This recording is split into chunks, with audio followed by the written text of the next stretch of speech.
Hello and welcome to this series of conversation, Minding the Business Mind. Conversations in which we explore various facets of executive wellness with business leaders and consultants.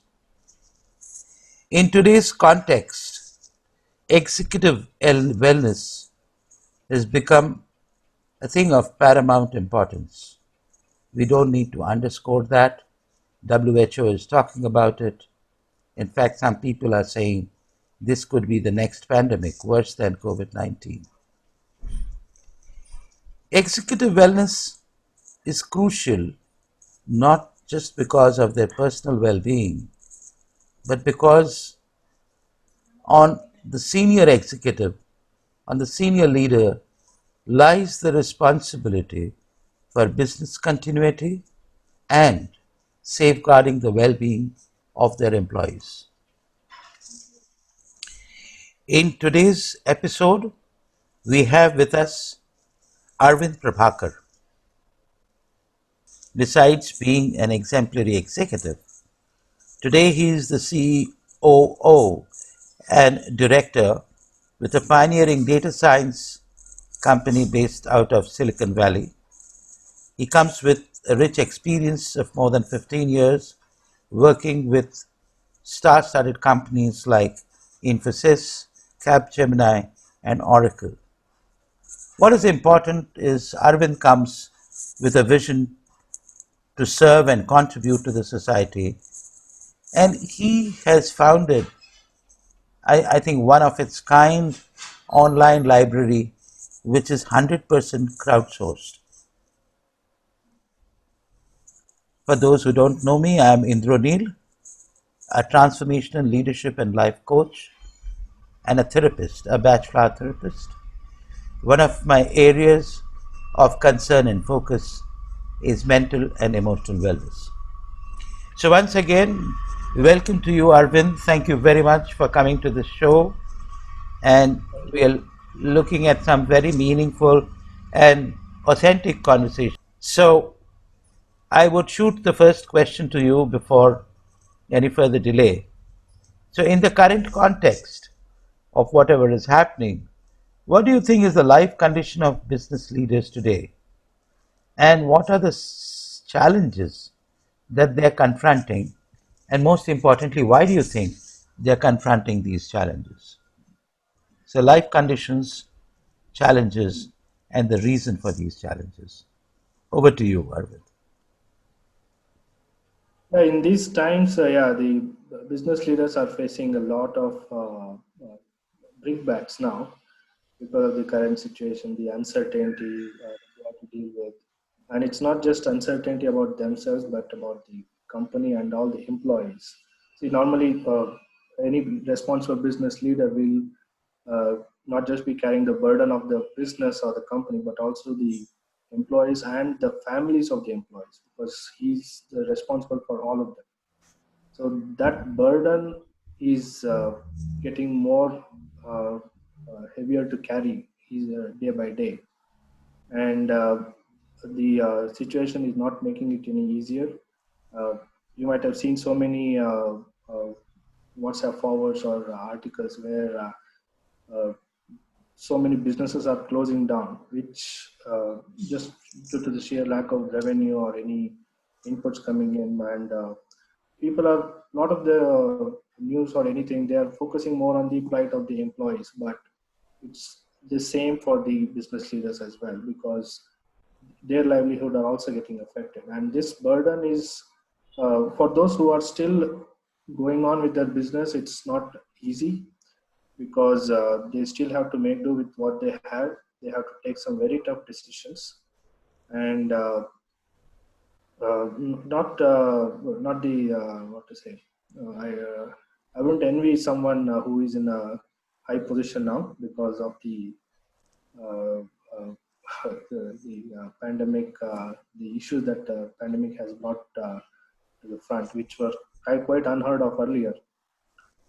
So, and they the business leaders take this more personally because most of them would have come up to that position because of the passion that they have. And when they are feeling so passionately about something, and that is going astray because of the situation, that has a very terrible impact on their mental state.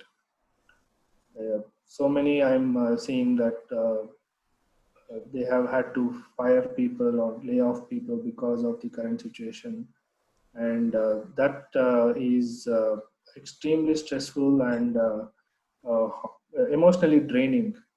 To be the person to tell people that, "Well, I cannot pay you anymore. Please stop coming to the uh, office anymore." So that's a horrible thing. Like you might have seen the Uber thing. She had to lay off 3,000 people, and at the end of it, she cried herself. It's the responsibility that has come to them, or they have taken up themselves. Uh, it's a burden that they have taken up for the sake of either to make a dream come true for themselves or for others. And now the pandemic is testing everyone in different ways. So, in this entire pandemonium, how do you think is the personal inner growth of business leaders their and their well-being getting impacted? If you have some examples, you may share that with us. Well-being is definitely quite adversely affected at this moment. Uh, Lack of sleep, stress, and family time is getting affected. Even though, so that's the irony. Like we are all under lockdown, we have to be with the family, but mentally they're always worried about what's going to happen next. So the family is also facing those issues. The effect of the stress, family is able to see, family is facing that. So for a business leader, they don't work only the 8 hours or 10 hours that a normal employee would work. For a business leader, uh, the work continues 24/7. They're always thinking about work, always thinking about the well-being of the company, well-being of the employees, and everyone. So this kind of takes away any how to say, the relief that they would feel otherwise. But now, because of the situation, that worry is compounded multiple times. So that uncertainty is driving people. So the and the well-being is affected. That the mental state is quite badly affected. So and I have known people who had to undergo therapy because of the stress that they Okay. faced. They had to lay off. So no, not the right one. And for in my case, uh, the stress has been a big piece, but fortunately, somehow through different ways of handling it, I've been able to We'll come uh, to that, Arvind. get through. Yeah, but yeah, the business leaders' well-being is always kind of ignored. So I have a question. A crisis like, should I call it a crisis, or I don't know. It could be an opportunity also. Like many people are talking about this current situation is opportunity in many different ways. So one question that in a situation like this, it could be a also very fertile ground for new learning to happen because Absolutely. yeah, like any adverse situation, any disruption makes us step back and look at what are we doing, and if there's anything that we are not doing right, it's an opportunity for us to set that right. So I'm just checking with you, do you think business leaders are doing this? Do you think it is helping them to grow, or it's the other way around, whatever little growth that was happening under I won't say normal circumstances, but circumstances before the pandemic, that itself has stopped. So, can you throw some light on this? Yeah, actually, a lot of people have taken up new learnings during this period. They have started learning new skills, picking up new skills, doing more courses online and learning new things, getting new certifications. But the primary In factor there is time. So those who have time are able to utilize that well. Uh, I'm not saying business leaders don't have time, but many of the business leaders are always pressed for time. So this, because of this, the new learning or anything will happen, but at a much slower pace. And things have not been very congenial for. You know, you have to have a free mind to think of new ideas, to think of what new skills to gain, or what could make me feel better about myself, on what should I learn, all those things. But here, a business head is not trying to make his resume better. He's only trying to make the company grow. So, and he, in the growth of the company, he sees his own growth. So because of that coupling, it's a bit harder in these times. Yeah, understand. So, we talked about the challenges, we talked about the cause of the challenges. Uh, how do you think they are coping with these challenges? What preventive measures, if any, are they taking to sustain their mental and emotional health? I'm more specifying this because if that is taken care of, many other things are taken care of. Preventive, I don't think anyone is doing preventive remedies. Uh, so usually when they see that they are becoming more stressed out, more irritable, not uh, having a good time with the family, or they are yelling at the kids constantly, that's when they realize, okay, something's wrong with me. That's when I have to do something about it. But when you say preventive measures, I don't think anyone would be having the vision to think about what could cause me stress and what preventive measures I have to take. So it's only as a reactionary measure that some people will take. In my case, I have been practicing meditation for quite some time, even before I became a business leader. So, in a way, you can say it was a preventive measure, because I didn't anticipate that I would become a business leader when I started. I started just because my family was doing it. I joined in, and that's how I got into that. And it has helped me a great deal in dealing with the current stressful situations. It has helped me You seem to regain. be you seem to be carrying a lot of inner peace. It shows up on your face. Share with Thank you. us the secret of that. Maybe a few business leaders can be helped through that. There are multiple factors there. One is I have been told that I am extremely patient. I'm extremely calm. Uh, but it didn't start out that way. There was a period when I was quite an angry teenager. So there was an incident that happened, because of which I that changed my nature. You could say I trained myself to be uh, calmer, or not get angry, or not actually getting angry is one thing, but doing anything out of anger is what I control. So it's not like I don't get angry or stressed. I do, but I'm able to see that I am getting there. Oh, So wonderful.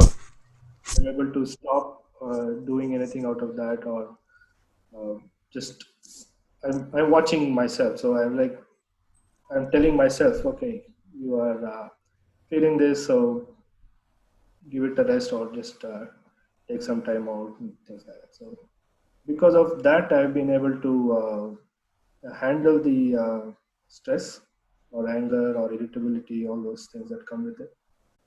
So yeah, and one was that during the later teen years, and after that, it has been the meditation that has helped me. So I guess it's a combination of all those that has helped me remain calm and I wouldn't say stress free, but still able to handle the stress that is coming with the position that I'm in.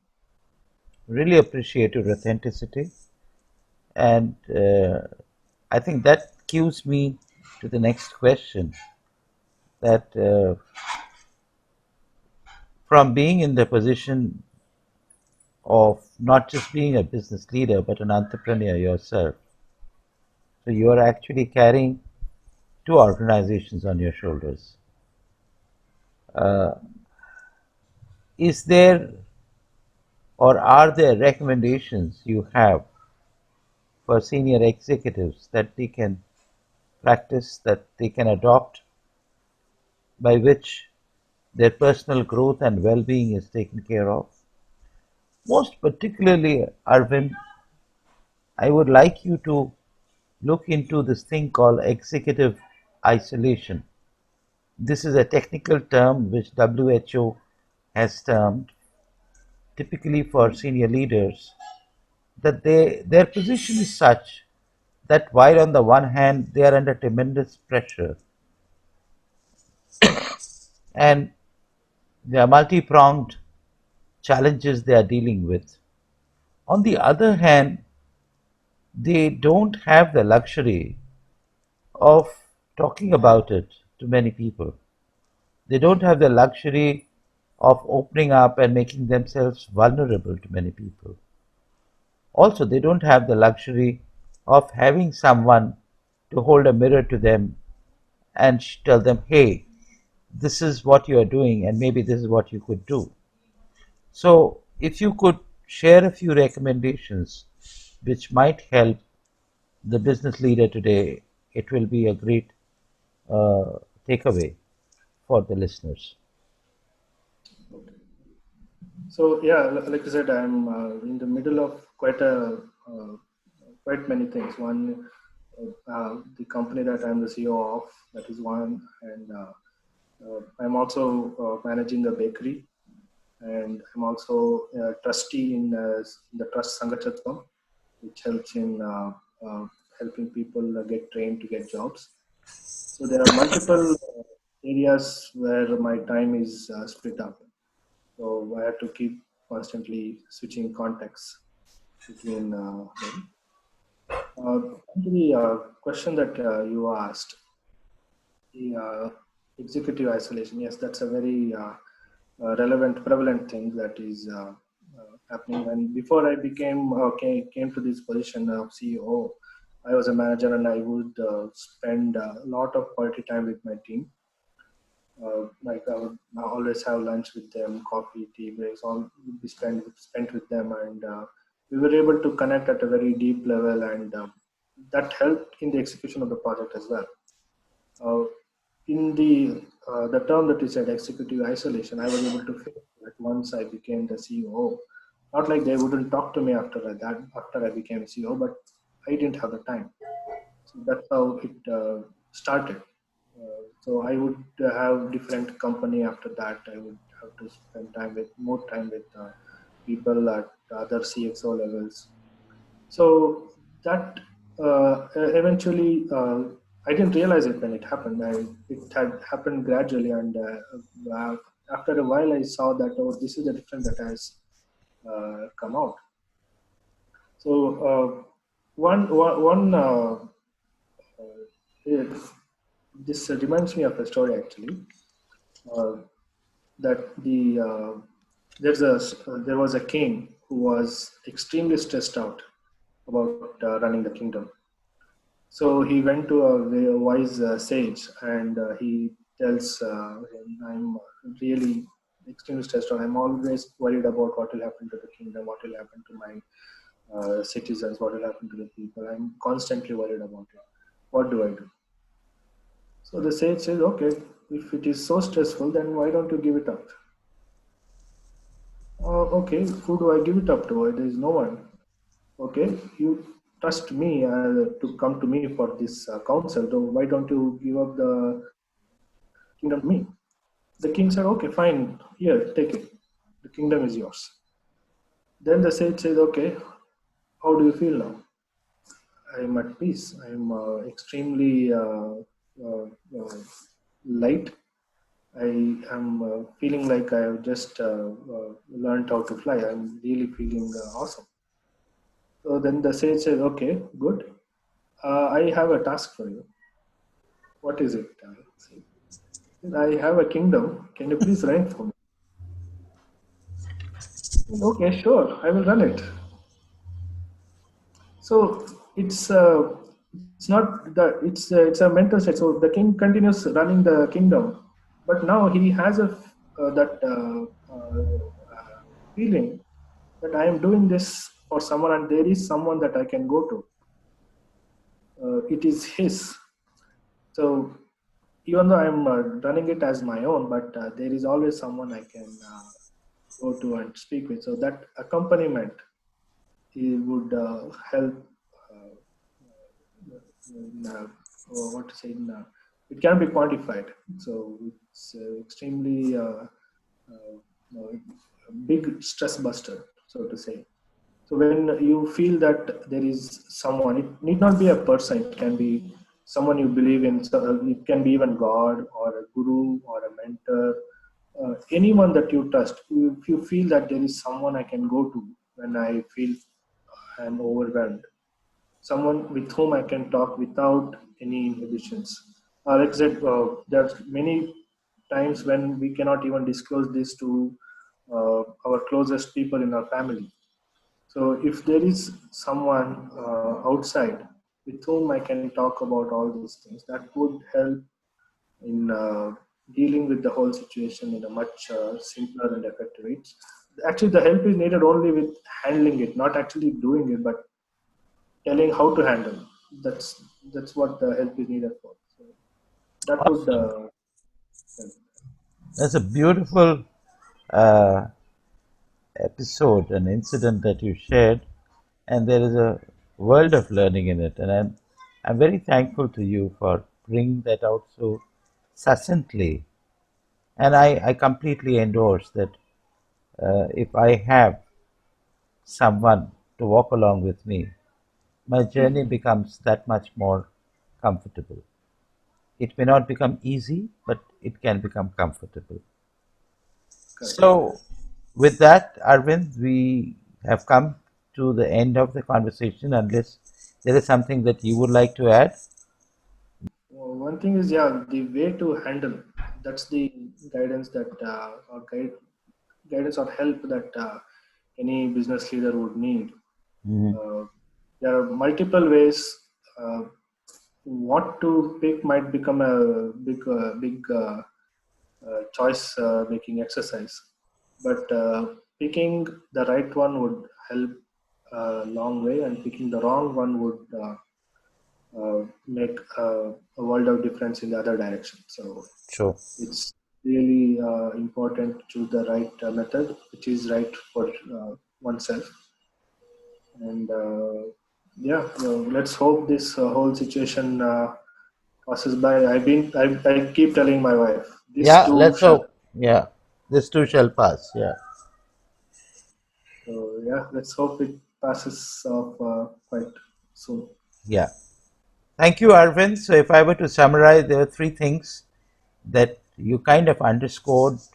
I The last one I'm putting first, that find someone who can accompany you, somebody whom you can trust, and somebody who is wise enough to show you the right way.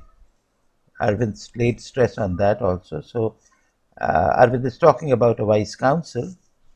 The second, he's talking about meditation, and I'm very happy because I personally believe in that. And he talked about how his life has not just changed, but how it has helped him to proactively deal with stress and pressure at workplace. And his workplace, you have heard, is a multi context workplace. And the third, which in his conversation stood out, was going for therapy proactively rather than reactively, looking at early warning signals and reaching out to therapy. I personally would like to add that today there are alternative therapies which are absolutely safe without any side effects and yet very sure in their impact. I would recommend, along with Arvind, of course, to reach out before things go out of control. So stay tuned. We will be coming with another conversations very soon. Please like this video and subscribe to the channel. You will have many inputs coming across as and when we have them. Up until then, have you a very nice day and a very safe life going forward. Thank you. Thank you, Arvind.